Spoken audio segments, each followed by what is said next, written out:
చిన్నగా ఉన్నప్పుడు జ్వరం వచ్చిందని స్కూల్ బంక్ కొట్టే రోజు నుంచి ఒళ్ళంతా జ్వరంతో నిండిన డ్యూటీకి వెళ్ళే రోజు దాకా తీసుకొచ్చింది జీవితం.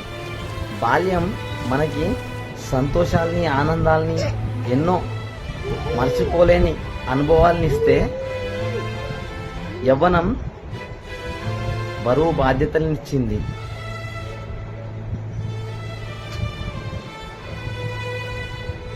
జీవితం అనేది అంత సులువు కాదని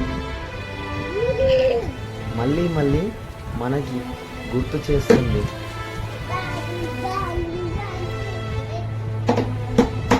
జీవిత సత్యాలు.